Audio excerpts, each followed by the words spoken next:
Hey, welcome to the Tokusatsu Desk. To help you get a deeper understanding of Kamen Rider, Japan's classic masked hero, last time I walked you through the whole lineage of Japanese tokusatsu heroes leading up to Kamen Rider's birth. Today, we're finally getting into how Kamen Rider itself came to be. Here's the thing. Kamen Rider can't really be explained just through the history of tokusatsu heroes. There's a whole manga sensibility baked into it too, and that's largely thanks to the original creator, manga artist Shotaro Ishinomori. These days, he's known as Shotaro Ishinomori. By the time Kamen Rider was being created, Ishinomori was already a massively popular manga artist. His signature work, hands down, was Cyborg 009. The guy's artistic skill, his insane drawing speed, his groundbreaking panel layouts, he was popular with both boys and girls manga readers, which is wild. That's why manga nerds still call him a genius to this day. He drew pretty much every genre you can think of. Because of that, Kamen Rider ended up with all kinds of traits a hero had never had before, including stuff that's flat out negative for a hero. The result was a uniquely complicated kind of hero. Now, hardcore Kamen Rider fans in Japan know all this stuff by heart, but it's context that just hasn't made it overseas. So what exactly are these traits? They all come down to the different layers Ishinomori built into the character. First up, the monster trait, that grotesque, inhuman mask. It's totally normal now, but at the time, this was seriously extreme for a Japanese hero. When Toei producer Toru Hirayama came to Ishinomori wanting to make a hero show, Ishinomori thought back to a manga he'd done before called Skullman, a dark hero wearing a mask that looked like an actual skull. The story followed a guy who'd sworn revenge on society, taking on the evils of the world in a picaresque kind of story. Skull-faced heroes aren't unheard of. Ghost Rider's the obvious comparison. And there's something dark and magnetic about a taboo symbol like a skull mask. Ishinomori saw human nature in that image. He figured if you're going to fight evil, you need the most raw, stripped-down symbol of humanity there is, and a skull fit that perfectly. But the TV network shot the design down flat. Their line was, a kid's show doesn't need anything grotesque. So Ishinomori went back to the drawing board and came up with a grasshopper-based design instead.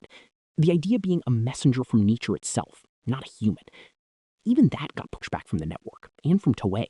But Ishinomori dug in, and that insect-like mask design finally made it through.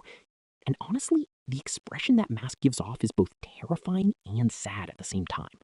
That solid black head was also unheard of. No hero before had ever looked like that. Producer Hirayama actually wrote in his memoir about how much he agonized over this design. Will kids actually accept a hero with such a scary mask? But in the end, he decided to bet on Ishinomori's vision. Our hero, Takeshi Hongo, transforms into Kamen Rider as what's called a Kaizo Ningen, a remodeled human. His body's been pushed way beyond normal human limits, and that eats at him. I'm not human anymore. I'm a monster. That's where this really distinct sense of tragedy comes from.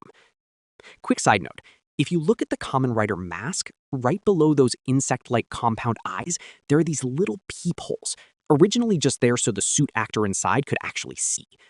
Japanese fans call them tear tracks, and they're a key part of the whole design conversation around Kamen Rider.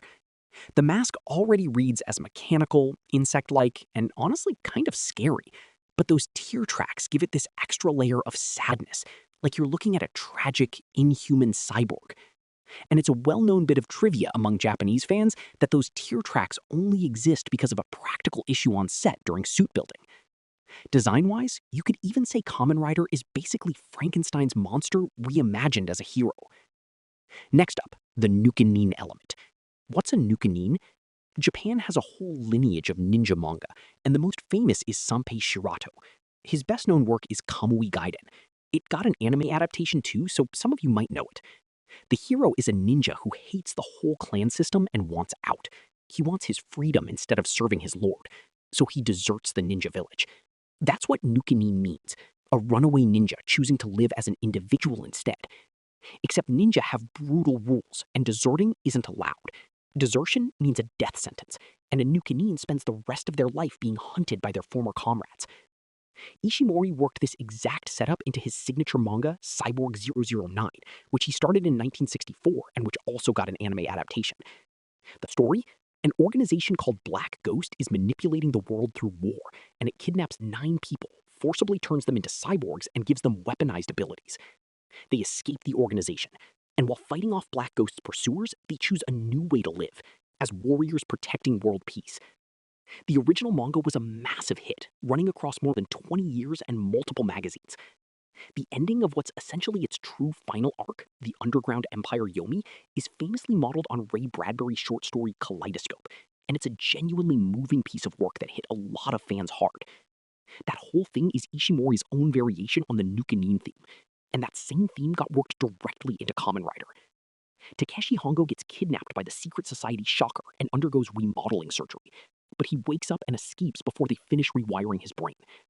From there, he uses his new powers to stand in Shocker's way as Kamen Rider. Honestly, in the actual TV show, they don't lean into that tragic angle very much. It got smoothed out for a kid's audience. But in the manga version Ishimori drew himself, that detail is still very much alive. Fans have always read the manga as a kind of subtext running underneath the show, layering the two together in their heads. And that's part of what fans love about it. So that's the picture so far of just how unusual Kamen Rider was as a hero. Now let's get into how Kamen Rider actually came together as a show. How Kamen Rider was born. The project kicked off during a huge boom in Spokon stories across manga, TV, and drama in Japan.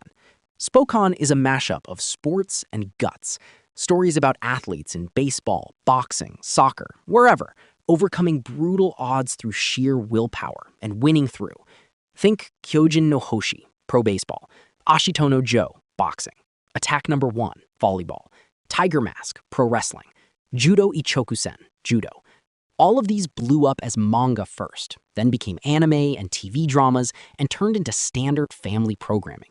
That boom is actually where Kamen Rider's whole project started. Toei producer Toru Hirayama, the guy behind hits like Captain Ultra, Kamen o Ninja Akakage, Giant Robo, and Judo Ichokusen, rode that Spokon wave and pitched a hero who gets stronger through hard training, called Maskman K. At this stage, the lead was a gym teacher, and the whole concept was about earning hero-level power through discipline. The details beyond that are a bit fuzzy. The Spokon boom brought something else huge, too: Tiger Mask. Influenced by that tiger-masked pro wrestler, the project shifted toward a masked hero concept, working under the tentative title Mask Angel. At this point, writers Shinichi Ichikawa and Shozo Uehara, who'd written the drama Judo Ichokusen, got brought on board, joining Hirayama's usual collaborator, Masaru Igami. So now you've got a 3-writer team. With those 3 on board, the plot shifted direction from its original Spokon hero setup. The hero now got hit with 300,000 volts of electricity, developed a mutation, and gained superhuman power. This idea, an ordinary person becoming superhuman, became the seed that everything else grew from later. The title changed again, too, to Cross Kamen. That's the point where Ishimori joined the project. He added the idea that whenever the hero's anger builds up, a cross-shaped scar from the electrical accident appears on his face, and he wears a mask to hide it. Very heroic and very grotesque, classic Ishimori. Ishimori also pitched reusing the skull design from Skullman. Back and forth it went, until eventually the grasshopper face design was the one that got picked, bringing in that messenger of nature imagery. In practice, that angle didn't get used much, but you can see in it a response to something Japan was seriously anxious about at the time: photochemical smog, water pollution, and pollution in general. Fun fact, the following year, the movie Godzilla vs. Hedorah came out, which tells you just how loudly pollution was being talked about in Japan back then. Around this point, broadcaster TBS made a request. The hero needed to ride a motorcycle. The title became the placeholder Kamen Rider Hopper King, which got shortened down to just Kamen Rider. By this stage, the script for episode 1 was already finished. Based on that, Ishimori started drawing the manga while the crew went off to shoot on location, in parallel. The manga ran in Bokura magazine, and it hit shelves a week after the show aired. If you actually compare the manga and the TV version, there's a ton of overlap in that first episode. My own guess is that Ishimori watched a screening of the footage before drawing up his manga storyboards. In other words, Kamen Rider wasn't a manga that later got adapted into a show.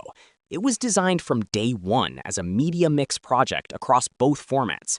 Usually when a manga gets adapted for TV, people talk about the original version versus the TV version. But with Kamen Rider, I think it's more accurate to call them the manga version and the TV version. That said, given how things stand today between Toei and Ishimori's studio, you're basically required to call it the original. Here's how episode 1 plays out. Takeshi Hongo, trying to put out the fire that's fallen on him, unleashes his powers as this unsettling monster and wipes out the enemy fighters. At this point, he's not doing any of this for justice. It just so happens that he ends up beating evil in the process. And that right there is very much the vibe of the 70s. A hero who isn't built around a premise of justice from the start. This ties back to that Spokon boom, plus school manga and school dramas of the time. Their heroes weren't saints or gods. They were the guy from down the block. In sports guts manga, the heroes weren't fighting evil directly. Their badge of honor was pushing past their own limits and growing as people.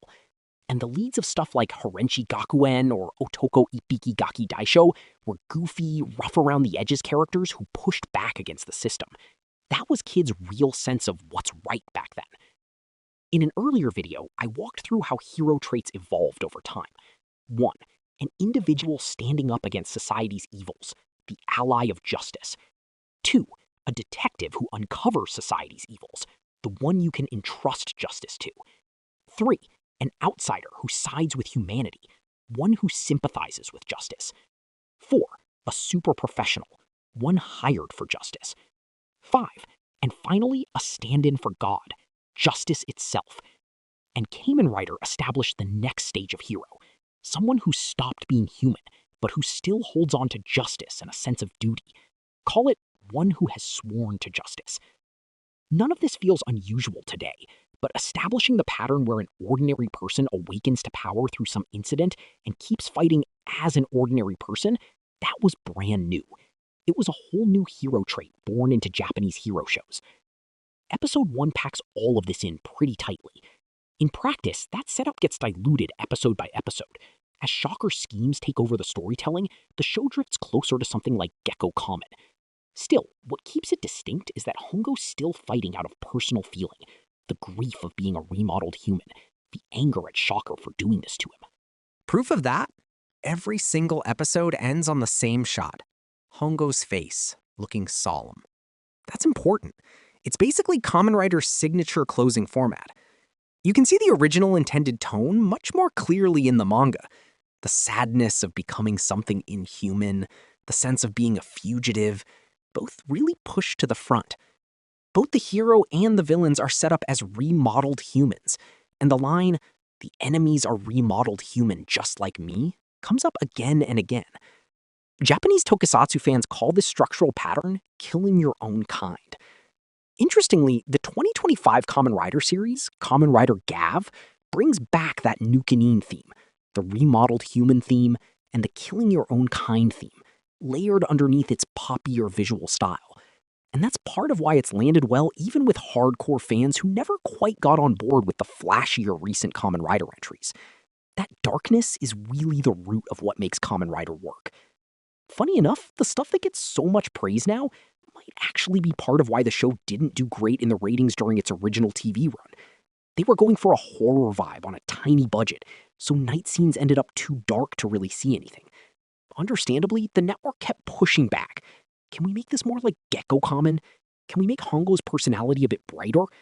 That kind of note was apparently a daily occurrence, and I'm sure neither Toei nor Ishimori's side was thrilled about it.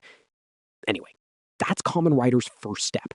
There's a huge shift still coming for the show after this, but that's a story for next time on the Tokusatsu Desk.